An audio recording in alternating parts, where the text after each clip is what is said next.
Hey, what is up guys? So it's been a long time since we did a last discussion video or anything like that, but there's a lot of new cards that's actually come out, so let's actually talk about them. The first card here is Time Thief Startup. Now this was a card that came out a while back already, but I still wanted to talk about it because it was a really nice card. So it's a quick play spell card coming up in Ignition Assault. You can only use one effect of this card's name once per turn. So first effect, you can special summon a Time Thief monster from your hand. Definitely a really good effect to obviously accelerate your XC summoning, so definitely a really good effect on that alone. However, the second effect, during your main phase, you can banish this card from your graveyard, target a Time Thief XC's monster you control, attach 3 different Time Thief cards, either monster, spell or trap, from your graveyard to the target as XC's material. So definitely really interesting. Of course, the fact that they have to come from the graveyard does set a certain type of restriction to it, but of course the monsters can be easily dumped via Foolish Burial, or maybe you could even play it with the Shadow engine to accelerate the monsters to the graveyard. And of course there's Foolish Burial goods as well, which you could obviously ditch these spells or traps to the graveyard. So yeah, obviously this is definitely a very nice card just to boost up the deck just by a bit. Alright, so next we have Time Thief Retrograde, also from Ignition Assault, a counter trap card, and you can only activate a card of this card's name once per turn. When a spell trap is activated while you control a Time Thief XC's monster, negate the activation. If you do, attach this card as XC's material to the Time Thief XC's monster you control. Definitely very nice, of course. At this point we have 2 XC's monsters. I just didn't go over the new one that was recently announced, simply because it was a bit old, so I'm sure a lot of you guys already know the effect of that one. But definitely really nice of us to actually get so many Time Thief support in Ignition Assault. Definitely something that was long overdue. Also wanted to quickly cover that we are also getting the Chaos Impact sneak preview as well. Definitely very exciting. The card we're actually getting as the ultra rare promo is Gladiator Beast Vespasius. Definitely very interesting that it's a Gladiator Beast card, which actually gets me pretty excited to think that maybe Gladiator Beast can potentially come back, which in this particular case I'm hoping to actually build a deck. Even though it's not particularly going to be a top tier deck, I think the fact that they're getting support is definitely very nice. So yeah, definitely excited about this. And to quickly conclude a few things, we're actually going to also go over a few new cards that have been announced for the structure deck, the Warrior structure deck that will be coming out. So over here we have Flame Noble Knight Roland, level 1/5 warrior effect monster, 500 attack and defense. First and second effects can only be used once per turn each. So first effect, as a quick effect, you can target a face-up monster you control, equip this card from your hand to that target, it gains 500 attack. Not particularly amazing, but the fact that they operate on an equip type of effect is definitely quite nice. Second effect, during the end phase, if this card's in the graveyard because it was sent there this turn, you could add a fire warrior monster or one equipped spell from your deck to your hand. Very exciting, of course, because this is focusing on equip spells. If you guys don't know already and you guys haven't been able to draw the connection, this is obviously both able to support the new warrior structure deck cards, as well as the noble knights, as well as the archetype. So definitely going to be really cool here. But the fact that you can just add a fire warrior monster or equip spell definitely gives you very nice utility as a searcher. So definitely could see that this card could potentially be one of the super rares, or potentially even one of the ultra rares in the particular structure deck that will be coming out regarding the warriors. We're also getting Gear Breed, a very interesting card, continuous spell card. You can only use this card's first and second effects once per turn each. During your draw phase, instead of conducting your normal draw, you can add an equipped spell from your deck or graveyard to your hand. Definitely very nice card. Obviously this card can again be supported for Noble Knights, but of course it will be mainly for this deck. If you control an equipped spell, you can return one fire monster and or one Gemini monster from your graveyard to the bottom of your deck and then draw a card. Definitely a very nice card, kind of reminding me of what is it, Spellbook of Towers or something like that, the field spell where you're basically allowed to return something, draw a card. Very nice effect there. Overall, this card is more of a utility card, although it will be a new card coming out. I see it more so as a one of or even two of, but I really don't see myself playing multiples of these, since they are strictly only once per turn each. Of course, it isn't complete unless we get an equip spell card, so we have Raptinus's Supreme Magic Blade. You can only use the second effect once per turn. So first effect, you can apply one of these effects depending on the equipped monster's battle position. So if in attack position, it cannot be targeted by an opponent's card effect, or in defense position, it cannot be destroyed by battle. So definitely going to be up to you on this particular case, but I think the attack position one is definitely going to be a lot better, the fact that it can't be targeted. As for the second effect, at the start of the battle phase, you can change the battle position of the equipped monster. If you do immediately after this card resolves, after this effect resolves, normal summon one monster. Obviously, this is going to be a Gemini deck. As a result, having that normal summon will gain you the Gemini effect, which is definitely really nice. And the fact that this is also during the battle phase, I definitely really like this. It's a card that can definitely support Gemini decks in general. For the final card, we have a normal spell card crossover. You can only activate one card with this card's name once per turn. Target a face-up monster your opponent controls and one warrior monster you control.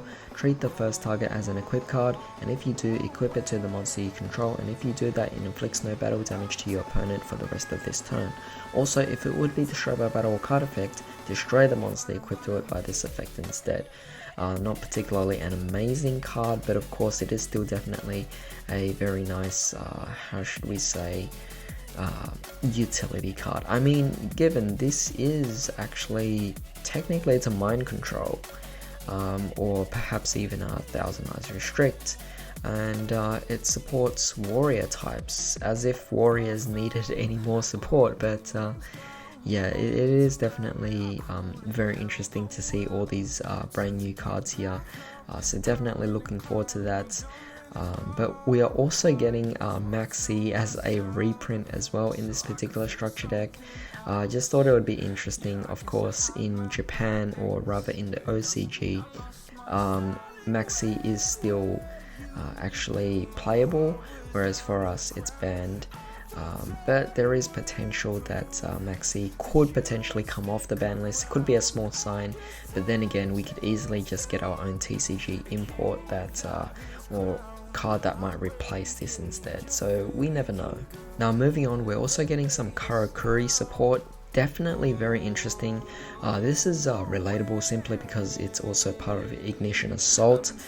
So we're getting 5 new cards here for Karakuris of all the things. I definitely think that's really awesome. Very excited about this indeed. I used to play Gears with Karakuri, so definitely a very fun deck. So excited to see what these new cards actually do here. So firstly, we have Karakuri Monk, MDL 9763 Kunamusan, level 5 Earth Machine effect monster, attack 2000, defense 1500. You can only use this card's first effect once per turn. If this card is in your hand, you can target one Karakuri monster you control. You cannot special summon monsters from your extra deck for the rest of the turn except Earth Machine monsters. Also change that monster's battle position, and if you do, special summon this card. And if you do that, it is treated as a tuner. Second effect, this card must attack if able. Third effect, if this card is targeted for an attack, change its battle position. Obviously very common to the effects of a regular Karakuri monster. Next we have Karakuri Toad MDL 4624, Shirokunishi, level 1 Earth Machine Tune effect monster, 200 attack, 1000 defense. You can only use this card's third effect once per turn. First effect, this card must attack if able, and if this card is targeted for an attack, change its battle position. Again, something we already knew.